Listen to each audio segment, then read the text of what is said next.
헬라인이나 야만인이나 지혜 있는 자나 어리석은 자에게 다 내가 빚진 자라. 그러므로 나는 할 수 있는 대로 로마에 있는 너희에게도 복음 전하기를 원하노라. 내가 복음을 부끄러워하지 아니하노니 이 복음은 모든 믿는 자에게 구원을 주시는 하나님의 능력이 됨이라. 먼저는 유대인에게요 그리고 헬라인에게로다. 복음에는 하나님의 의가 나타나서 믿음으로 믿음에 이르게 하나니 기록된 바 오직 의인은 믿음으로 말미암아 살리라 함과 같으니라. 아멘.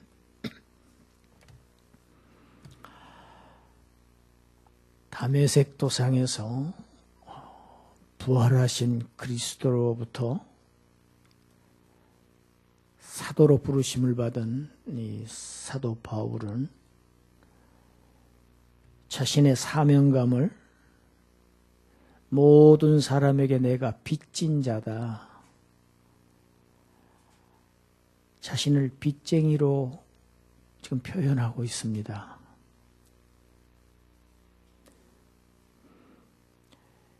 사도 바울이 복음을 전하기 원했던 것은 어떠한 특정한 부류의 사람들이 아니었고 그 당시에 스스로 자신들은 문명인이라고 자처했던 헬라인들 뿐만 아니고 또한 그 로마인과 헬라인들이 아주 얕잡아 보았던 비헬라권의 사람들,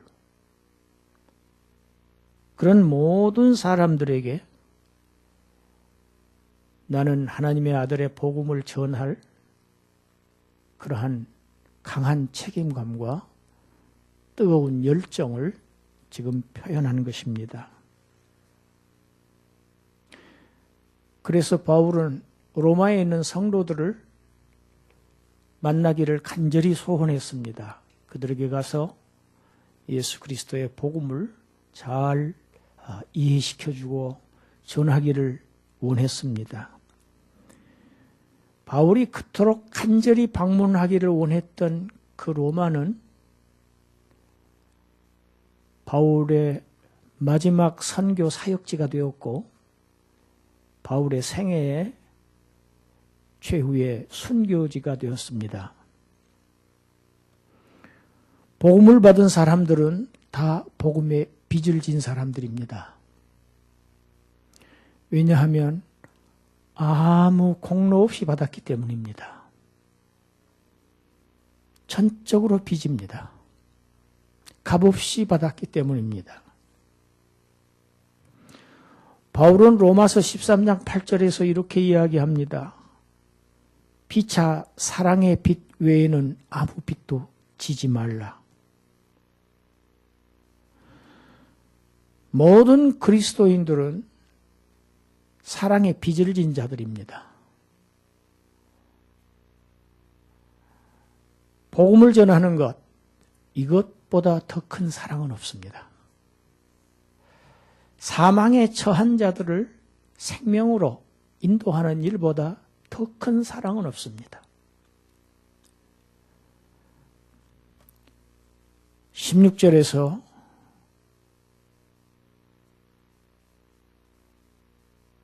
바울은 헬라 철학의 관점에서 볼 때 하나님이 사람으로 오셨다고 하는 것은 정말 유치하고 어리석은 것에 불과했습니다. 하나님의 메시아가 인간들의 손에 의해서 못 박혀 죽는 그러한 기독교의 복음은 엘샤다이, 전능하신 하나님만 믿었던 유대인들에게는 그들의 신앙과는 정반대의 상반된 것이었습니다. 그러나 바울은 헬라인들이 업신여기고 유대인들이 배척했던 그 복음을 전혀 부끄러워하지 않았습니다. 왜냐하면 예수 그리스도의 복음 안에는 모든 믿는 자들을 구원하시는 하나님의 강력한 파워가 있기 때문입니다. 능력이 있기 때문입니다. 바울은 위축되지 않았습니다. 소극적이지 않았습니다. 움츠리지 않았습니다. 그는 어떤 사람 앞에서도 아주 자랑스럽게 담대하게 복음을 전했습니다. 우리들에게 복음을 받은 자들의 합당한 자세가 이러한 자세입니다. 철학자들이 생각했던 것처럼 예수 그리스도의 복음은 미련한 것이 아닙니다. 어리석은 것이 아닙니다. 그 안에는 죽은 자를 살리는 하나님의 지혜가 들어 있습니다. 복음에만 죽은 자를 살리는 지혜가 들어 있습니다. 그 지혜는 하나님의 지혜입니다. 유대인들은 예수의 십자가를 패배라고 보았고 끝났다고 보았고 약해졌다고 보았지만은 그러나 그들이 약하게 보았던 그 십자가는 모든 세상 죄인들의 죄를 씻는 엄청난 정죄의 능력이 사죄의 능력이 있습니다. 죽으실 뿐만 아니고 다시 살아나신 하나님의 능력으로 살아나신 그 부활은 완전히 사망의 권세를 깨뜨리는 그러한 하나님의 능력이 있기 때문입니다. 복음은 무지하지 않습니다. 복음은 약하지 않습니다. 복음은 지혜이고 복음은 하나님의 능력입니다. 바울은 지금까지 유대 율법을 지켜서 하나님 앞에 의롭다고 여기심을 받으려고 몸부림쳐 왔습니다. 그러나 다메섹 도상에서 부활하신 그리스도를 만난 그 순간 그는 눈은 떴으나 아무것도 보지 못하는 소경으로 변하고 말았습니다. 자신의 의로운 행위로 하나님 앞에 나아가려고 하는 자들은 비록 눈은 떴을지라도 아무것도 보지 못하는 소경과 똑같습니다. 세상에도 의가 있습니다. 고아원과 양로원에 후원도 할 수 있습니다. 아프리카 난민들, 내전에 시달리는 민족들을 정기적으로 후원할 수도 있고, 며칠 전에 보니까 노부부가 일평생 모은 막대한 돈을 서울의 어느 유수한 대학에 기부했다는 그러한 뉴스를 본 적이 있습니다. 평생 잠 안 자고 피땀 흘려 모은 돈을 유경사업에,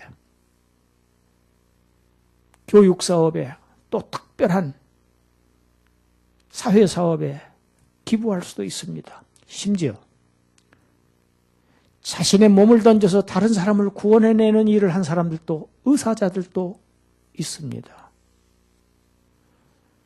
그러나 성경은 그러한 인간에게서 나온 의의를 가지고는 구원에 도달할 수 없다고 가르치고 있습니다. 욥기 15장 14절 16절을 우리 같이 한번 읽겠습니다. 사람이 어찌 깨끗하겠느냐? 여인에게서 난 자가 어찌 의롭겠느냐?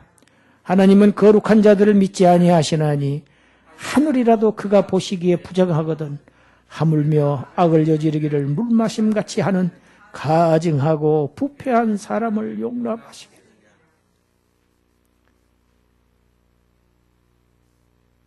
청명한 하늘일지라도, 구름 한 점 없는 하늘일지라도 하나님이 보시기에는 더럽기 짝이 없는 그러한 거룩함을 지니신 분이 하나님이십니다. 절대 거룩입니다. 절대 선입니다. 욥기 35장 7절 8절 같이 읽습니다. 그대가 의로운들 하나님께 무엇을 드리겠으며 그가 그대의 손에서 무엇을 받으시겠느냐. 그대의 학은 그대와 같은 사람에게나 있는 것이요 그대의 공의는 어떤 인생에게도 있느니라. 사람의 의를 하나님은 받으시지 않는다는 겁니다. 사람의 구원을 이루기에는 턱없이 부족하다는 얘기입니다. 그건 인생들이나 유익하게 하는 의지 하나님 앞에 도달할 수는 없는. 그래서 이사야 선지자는 이사야서 64장 6절에서 함께 읽어요. 물어듯 우리는 다 부정한 자 같아서 우리의 의는 다 더러운 옷 같으며 우리는 다 잎사귀같이 시들므로 우리의 죄악이 바람같이 우리를 몰아가나이다 하고 선포했습니다. 사람의 의는 고상하게 말해서 다 더러운 옷과 같다는 얘기지 찌든 걸레와 같다는 이야기입니다. 찌든 걸레는 아무리 세제를 써도 휘어지지 않습니다. 인생의 의는 하나님과 전혀 상관이 없는 의입니다. 이 세상에서는 통합니다. 이 세상에서는 행위가 의로운 것을 보고 의롭다고 합니다. 그러나 하나님은 인간의 행위를 거룩하다고 하시지 않습니다. 그래서 로마서 3장에는 의인은 없나니 하나도 없다고 하셨습니다. 자신의 의를 가지고 거룩하신 재판장, 의로우신 재판장 앞에 설 수 있는 사람은 단 한 사람도 없습니다. 모든 인생은 하나님 앞으로 돌아가야 합니다. 그래서 돌아가셨다고 합니다. 하나님 앞에 서야 됩니다. 사무엘상 6장 20절 이 거룩하신 하나님 여호와 앞에 누가 능히 서리요? 하나님 앞에 누가 설 수 있는가? 의인은 하나도 없습니다. 의로우신 분은 오직 한 분, 하나님밖에 없습니다. 의는 하나님의 것입니다. 하나님의 속성입니다. 하나님만의 속성입니다. 하나님의 고유의 속성입니다. 그래서 하나님에게서만 의가 나옵니다. 인간에게서는 의가 나올 수가 없어요. 그런데 이제 하나님의 한 의가 세상에 나타났습니다. 첫 아담 한 사람의 죄로 모든 그의 후손들이 죄인이 되어서 사망에 매여서 신음하고 있는 그 모든 아담의 후손들에게 의로우신 한 사람을 보내셨습니다. 흠도 점도 없으신 하나님의 아들을 마지막 아담으로 보내셔서 그가 십자가에서 자신의 피를 흘려서 대속을 이루시고 대신 속죄를 이루시고 이 은혜와 이 예수 그리스도의 은혜와 이 하나님 아버지의 사랑을 받아들이고 그것을 믿는 자를 의롭다고 하시는 그 하나님의 의가 기독교의 복음에만 나타납니다. 그래서 복음에는 하나님의 의가 나타났다는 것입니다. 우리 로마서 3장 24절 26절 읽겠습니다. 그리스도 예수 안에 있는 속량으로 말미암아 하나님의 은혜로 값없이 의롭다 하심을 얻은 자 되었느니라. 이 예수를 하나님이 그의 피로써 믿음으로 말미암는 화목제물로 세우셨으니 이는 하나님께서 길이 참으시는 중에 전에 지은 죄를 간과하심으로 자기의 의로우심을 나타내려 하심이니라.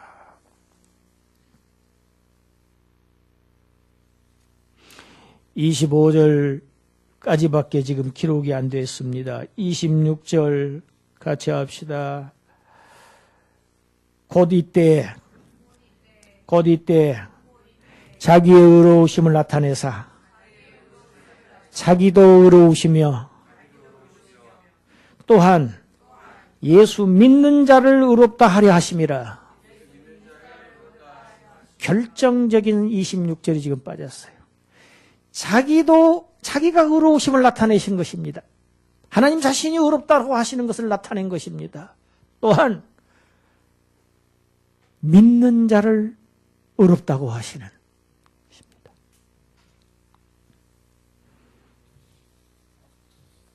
바울이 고린도 성도들에게 써보낸 편지 고린도 후서 5장 21절 함께 읽습니다. 하나님이 죄를 알지도 못하신 이를 우리를 대신하여 죄로 삼으신 것은 우리로 하여금 그 안에서 하나님의 의가 되게 하려 하심이라. 할렐루야. 죄를 알지도 못하신 하나님의 아들을 우리를 대신해서 속죄 제물로 삼으신 이유가 무엇입니까? 그를 믿는 자들을 예수 그리스도 안에서 하나님의 의가 되게 하시려고 자기 아들을 십자가에서 죽이셨습니다. 희생시키셨습니다. 이것을 우리는 하나님의 갚을 수 없는 사랑, 청량할 수 없는 사랑, 말로 표현할 수 없는 사랑이라고 우리는 표현합니다. 바울은 고린도전서 1장 30절에서 예수는 하나님으로부터 나와서 우리에게 지혜가 되셨고 의로움이 되셨고 거룩함이 되셨고 구원함이 되셨다. 예수님이 우리의 의로움이 되셨습니다. 우리의 행위가 우리를 의롭게 한 것이 아니고 그분의 의로우신 십자가의 그 의로운 한 행위가 숙명적으로 죄인의 운명을 타고난 모든 아담의 후손들의 죄를 단번에 영원히 깨끗하게 하셨습니다. 그 예수 그리스도의 의가 우리에게 덧입혀진 것입니다.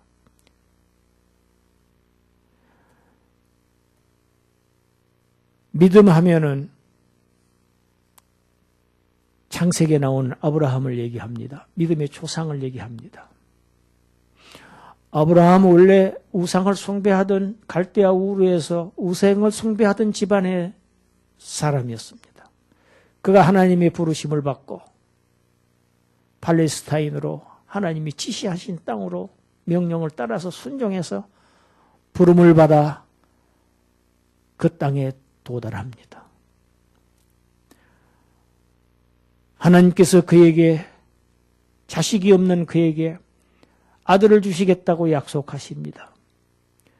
그러나 기다려도 그 안에 사라는 아들을 낳지 못합니다.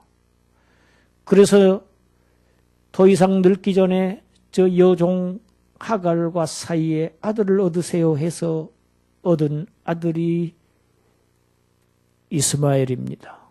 오늘날 이슬람족 속의 시조입니다.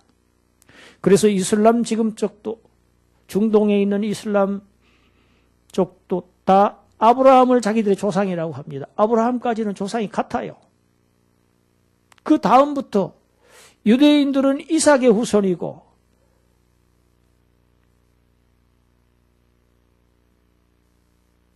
그들은 이스마엘의 후손들이 되었습니다.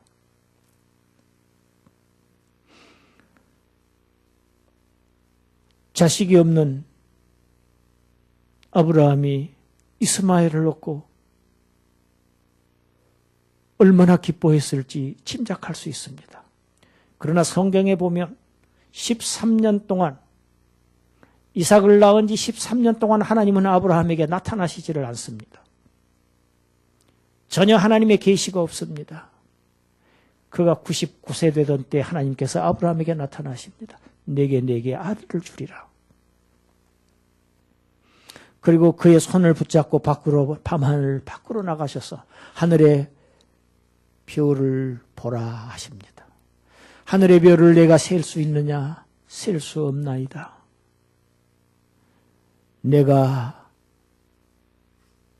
하늘의 별처럼 많은 후손들을 너에게 주겠다. 자식 하나도 아직까지 없는 이스마엘은 너의 후손이 상속자가 아니다. 내가 약속으로 너에게 준 아들만 너의 상속자가 될 수 있다.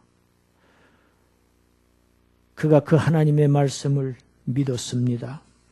그것이 창세기 15장 6절입니다. 우리 함께 읽습니다. 아브라함이 여호와를 믿으니 여호와께서 이를 그의 의로 여기셨다고 했습니다.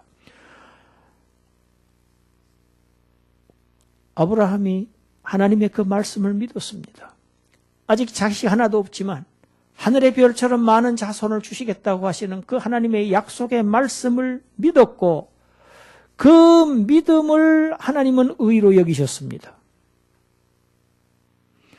구약이나 신약이나 구약성도나 신약성도나 구원을 얻는 방법은 하나님으로부터 의를 얻는 방법은 한 가지밖에 없습니다. 오직 믿음밖에 없습니다.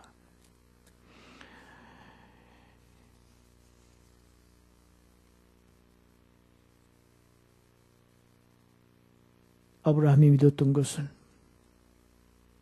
내 씨로 말미암아 천하 만민이 복을 얻게 될 것이다. 아브라함의 씨 예수 그리스도 한 사람을 의로운 순종을 통해서 수많은 아브라함의 믿음의 후손들이 태어날 것을 아브라함은 믿고 기뻐했고, 그래서 히브리서 11장에는 오실 그리스도를 바라보았다고 기록되어 있습니다. 아브라함의 믿음은 오실 메시아를 믿은 믿음입니다. 지금 눈으로는 보지 못했지만 하나님의 약속을 믿는 것이 믿음입니다. 오늘 우리에게 주신 구원은 약속의 형태로 주신 것입니다. 우리는 하나님의 약속하신 그 구원을 바라보면서 환영하면서 신뢰하면서 나아가는 것이 오늘 구원을 받은 자들의 지금 행로인 것입니다. 십자가에 달려서 내 죄를 사하신 예수, 사망의 권세를 깨뜨리시고 부활하신 하나님의 아들의 복음을 믿는 그 믿음을 하나님은 의롭다고 보십니다. 그것이 하나님의 의입니다. 믿는 자를 의롭다고 하려 하시는 겁니다. 예수를 믿는 자가 하나님의 믿는 자입니다. 예수는 아들은 아버지의 대리자이기 때문에 그렇습니다. 인간인에게 보일 수 있게 보여주신 하나님입니다. 보이는 하나님을 믿지 못하는 인생들에게 하나님의 자신을 드러내시는 유일한 수단은 하나님을 보이게 나타내 주신 그 예수 그리스도를 통해서 하나님을 믿게 하시는 것입니다. 행위가 아니고 오직 믿음으로 의를 얻습니다. 하나님의 의를 얻는 유일한 수단은 곧 아들의 복음을 믿는 것입니다. 복음 안에 있는 복음의 주인공 예수 그리스도를 믿는 것입니다. 그래서 오직 의인은 믿음으로 말미암아 살리라. 허물과 죄로 죽었던 죄인들은 오직 믿음으로 살아납니다. 할렐루야. 죽었던 자가 살아나는 것은 하나님의 아들을 믿는 믿음으로만 살아납니다. 오직 의인은 믿음으로만 살리라. 이것은 바울이 로마서에서 처음 얘기한 것이 아닙니다. 구약의 하박국 선지자가 이미 구약에서부터 오실 메시아를 믿음으로 살게 된다, 영원한 생명을 얻게 된다는 것을 일관되게 성경에서 가르치고 있습니다. 갈라디아서 3장 5절부터 7절까지 우리 함께 읽겠습니다. 너희에게 성령을 주시고 너희 가운데서 능력을 행하시는 이의 일이 율법의 행위에서냐 혹은 듣고 믿음에서냐. 아브라함이 하나님을 믿음에 그것을 그에게 의로 정하셨다 함과 같으니라. 그런즉 믿음으로 말미암은 자들은 아브라함의 자손인 줄 알지어다. 아멘. 할렐루야. 믿는 자들은 아브라함의 자손입니다. 예수 그리스도를 믿는 자들이 진정한 아브라함의 자손, 진정한 이스라엘입니다. 할렐루야. 혈통적 유대인이 아니고 아브라함이 믿었던 그 하나님을 믿었던 아브라함의 후손으로 오신 예수 그리스도의 속죄의 사역과 그 부활의 능력을 믿는 자들을 의롭다고 하시는 이 하나님의 의가 저와 여러분에게 성령으로 인쳐진 것입니다. 그런즉 믿음으로 말미암은 자들은 예외가 없습니다. 민족이 어느 민족이냐, 얼굴의 색깔이 어떤 색깔이냐, 남자냐 여자냐, 주인이냐 종이냐, 헬라인이냐 유대인이냐 비헬라인이냐, 모든 믿는 자들은 다 아브라함의 자손인 줄 알지어다. 할렐루야. 믿는 우리는 하늘의 별과 같은 존재들입니다. 스타입니다. 하늘의 스타와 같은 존재들입니다. 지금 이 땅에서 두 발을 딛고 살지만 비록 우리는 천상적인 존재들입니다. 우리는 이 땅에서 하늘을 지금 하루하루 살아가고 있는 것입니다. 실제로 우리 이 몸이 부활의 몸으로 변화되어 주님 오시는 날 영원히 하늘나라로 옮겨질 것입니다. 이것이 저와 여러분들의 가장 궁극적인 최후의 소망입니다. 이것이 우리의 기대입니다. 이것이 하나님의 약속입니다. 머지않아 하늘에서 영원히 하늘의 붙박이로 살게 될 스타들, 우리는 이 귀한 복음을 받았습니다. 바울처럼 우리가 이 시간부터 빚쟁이가 되어서 이 은혜의 복음을, 이 사랑의 복음을 할 수 있는 대로 널리 전파하는 그러한 복된 여러분들 되시기를 주님의 이름으로 축원합니다. 기도드리겠습니다. 하나님, 예수 그리스도의 의로운 한 순종으로 말미암아 하나님의 택하신 모든 백성들이 의를 얻게 되어 하늘의 별들이, 하늘의 존귀한 자들이 되게 하셨습니다. 우리도 이 복음에 순종하게 하셔서 이 복음을 우리에게 주셔서 이 거룩한 하나님의 의를 얻었사오니 이제 예수 그리스도의 의를 힘입어서 이제는 바울처럼 담대하게 자랑스럽게 이 도를 전하는 선전꾼들이 되게 하여 주시옵소서. 이 산소만 교회가 이 중대한 사명을 감당하는 교회가 되게 하여 주시옵소서. 예수님 이름으로 기도드리옵나이다. 아멘.